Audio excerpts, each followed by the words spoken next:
What's up? Welcome back to the channel. We are no longer in Vegas. We are back in Idaho, and right now we are in the state of Washington driving to the casino. So I wanted to give you a quick update for those of you who haven't been here very long. A bunch of you just joined in, saw those WSOP videos and subbed the channel. Thank you. Glad you're here. Thanks for hanging out. I wanted to kind of fill you in really quick in case you don't know.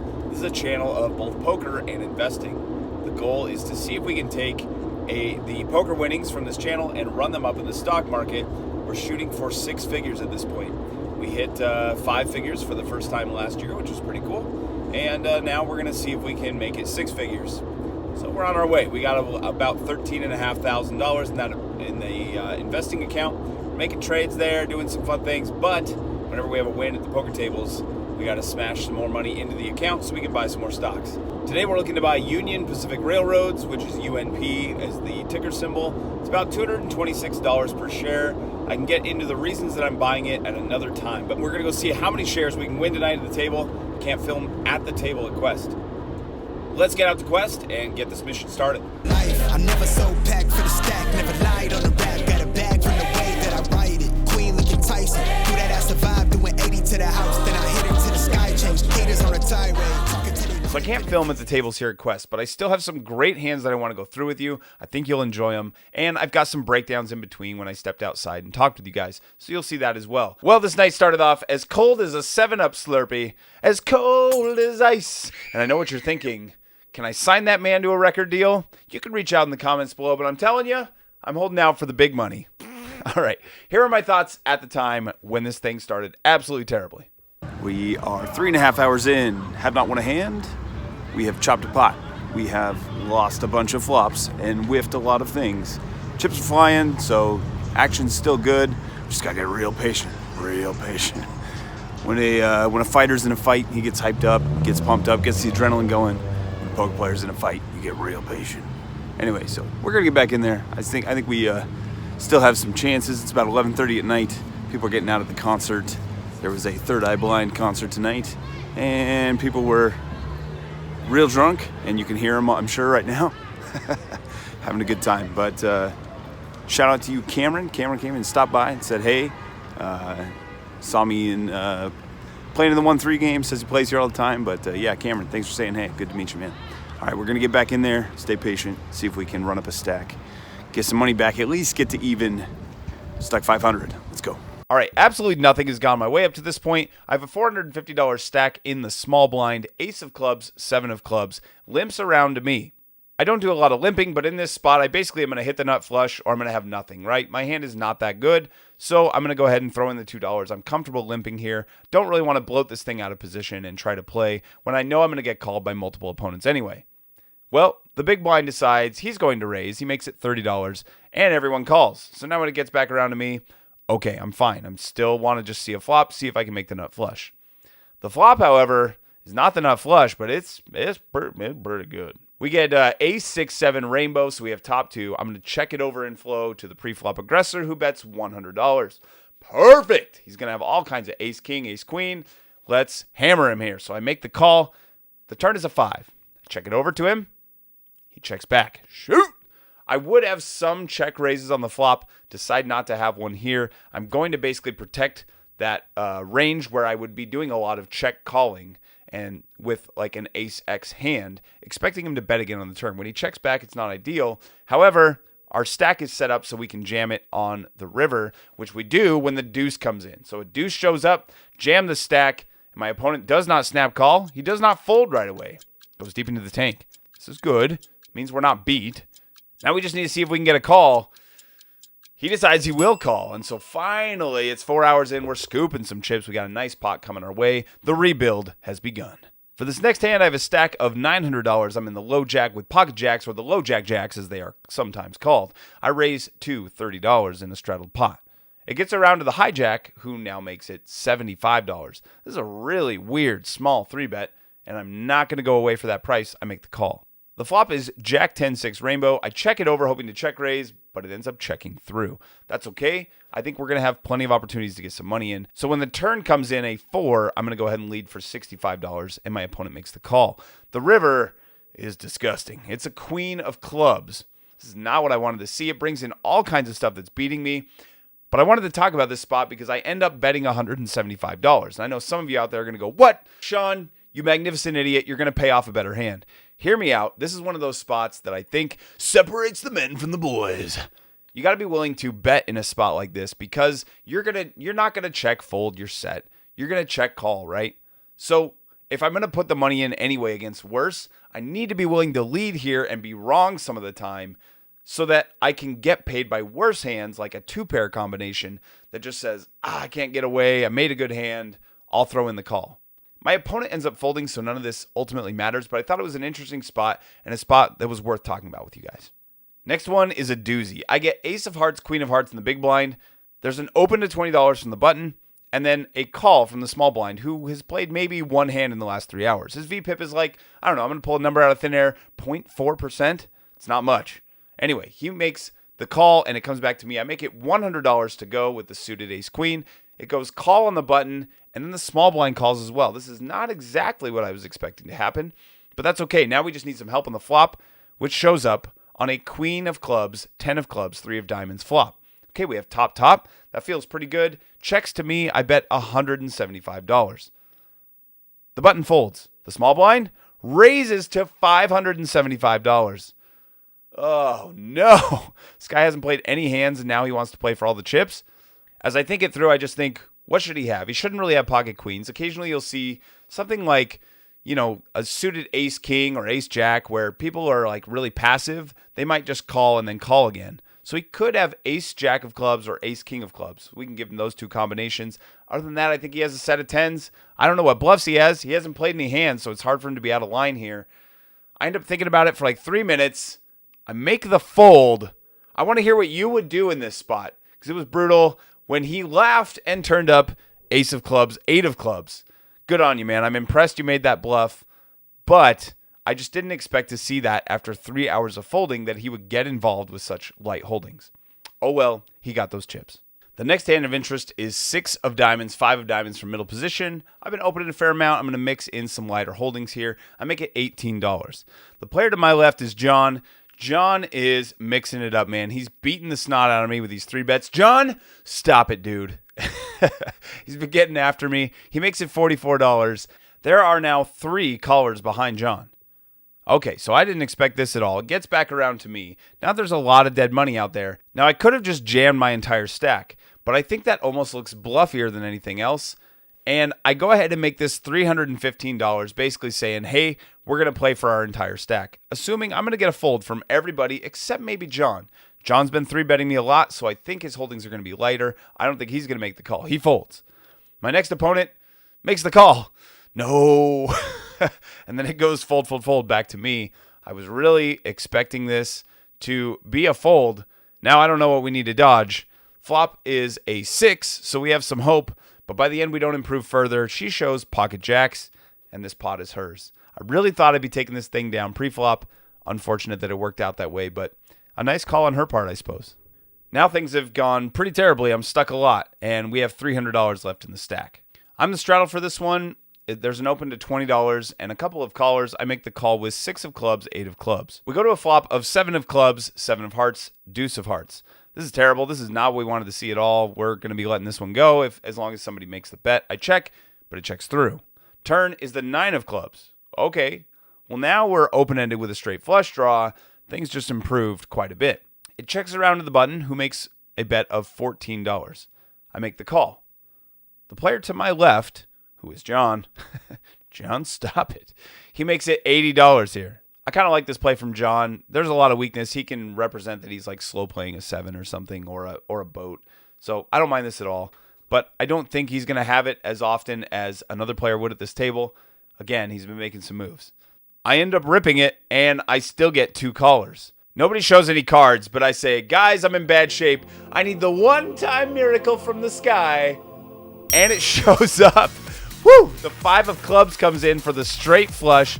We end up scooping the entire thing, and we get a little bit of a bonus payout.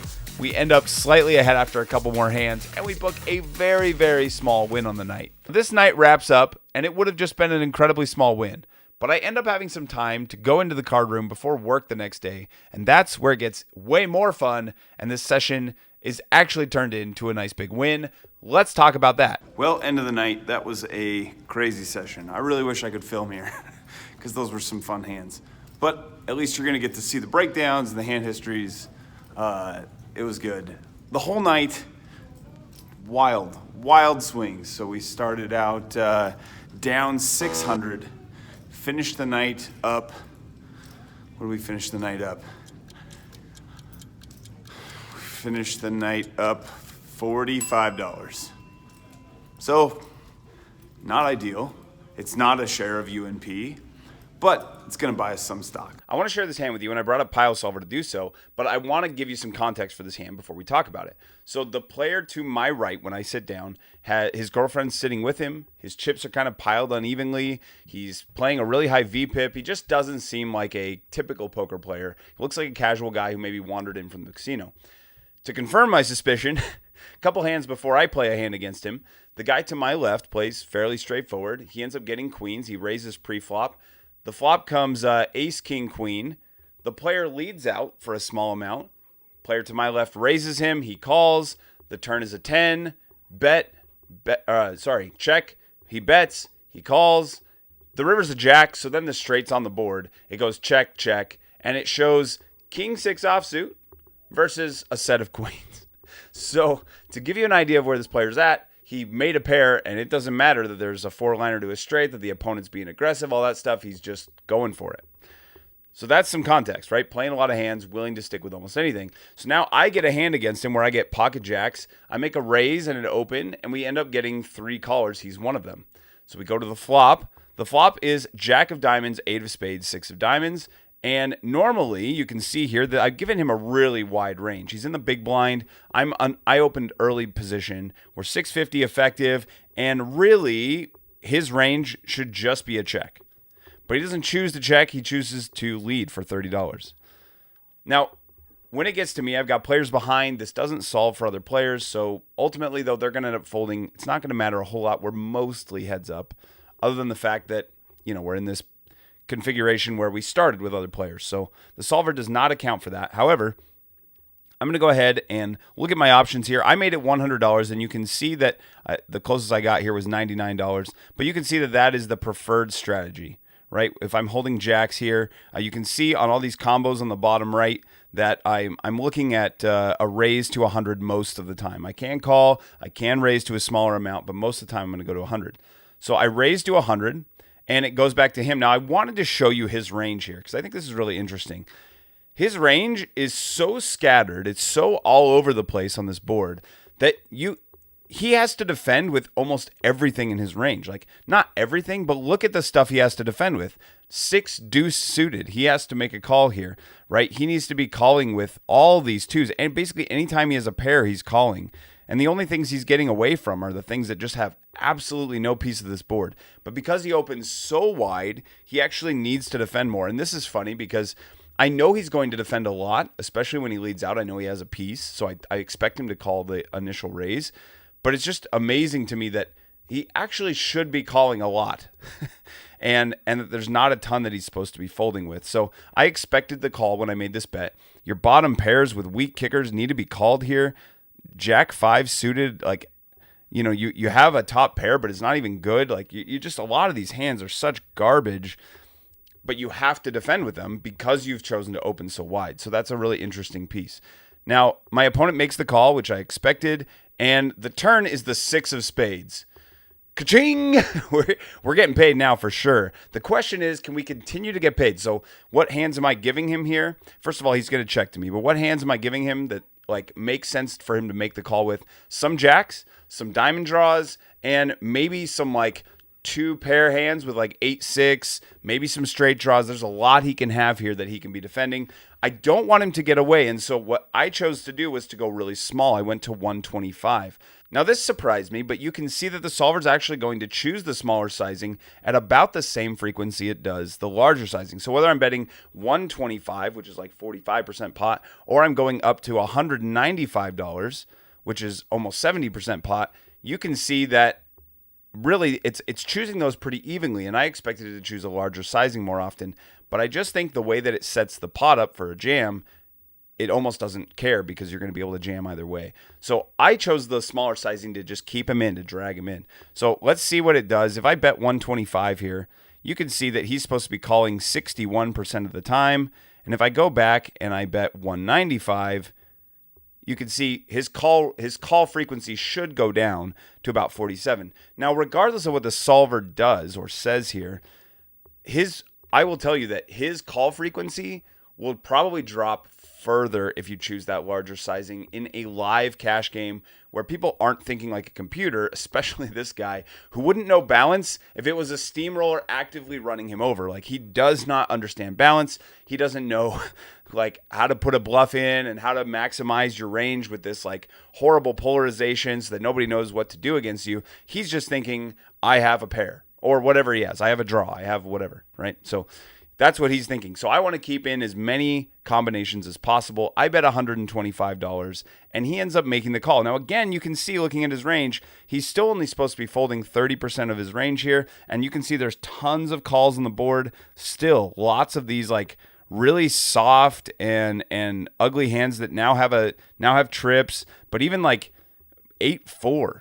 Like 8-4 of diamonds, I guess, has a pair plus a draw, but 8-4 without the diamonds is still betting. Right? So, or still making the call, excuse me. So he's having to make a call with just a huge amount of his range. All right, so he makes the call, and now we go to the river, which ends up being the 10 of hearts. So let me add the 10 of hearts here.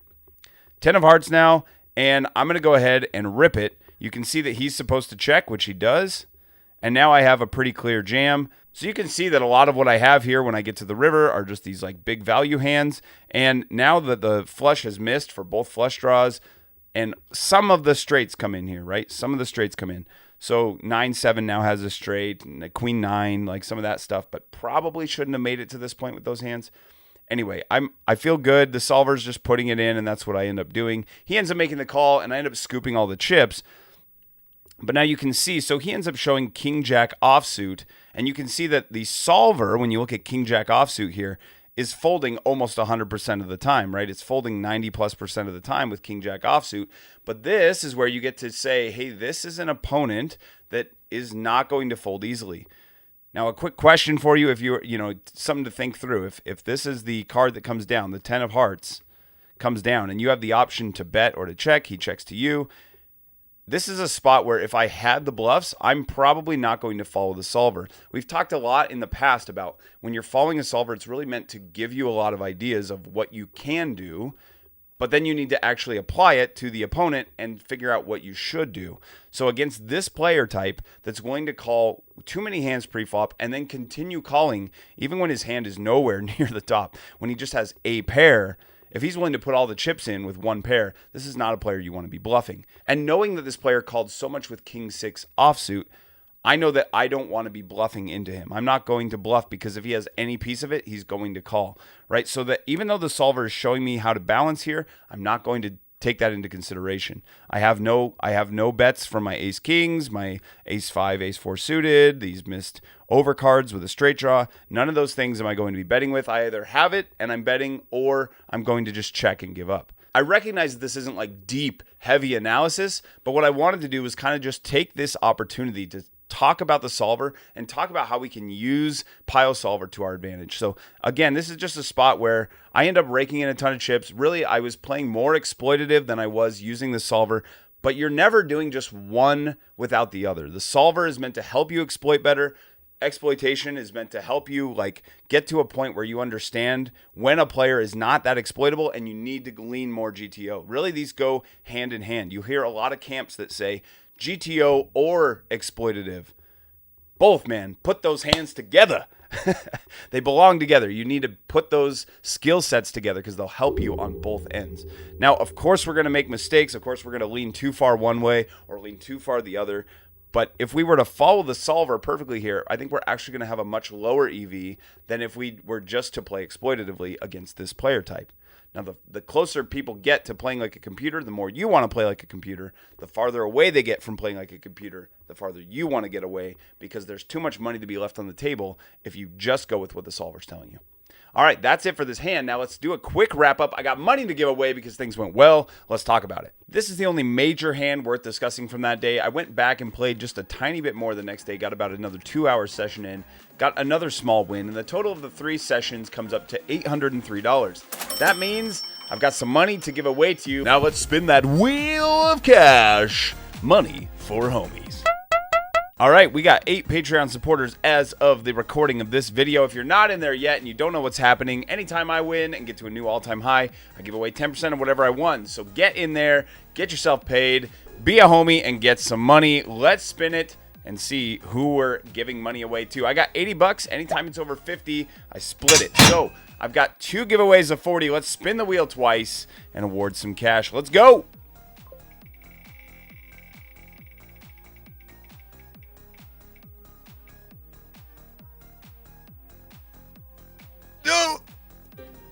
Number 4, that's Aaron Arbar. Aaron, congrats. All right, that's 1 of 2. Spin number 2. Let's go. Whoa, the wheel stalled there for a second. What is it doing? Number 6.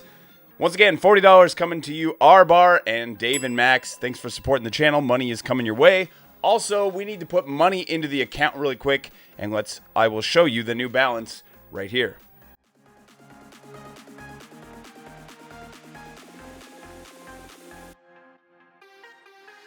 I know that this session didn't include any hands that you could actually watch, and I'm sorry about that. I still can't record at Quest, waiting for that to change. But until then, I did play my next session at the Pearl, which means I have footage for you for the next session. Got some good hands in there. Can't wait to get that one out to you. If you haven't already, sub it so you don't miss it, and I will see you for the next one. Have a great week. Talk to you soon. Hey, thanks for hanging out with me today. If you enjoyed this and you're up for helping the channel out, like it and sub it below. See you for the next one.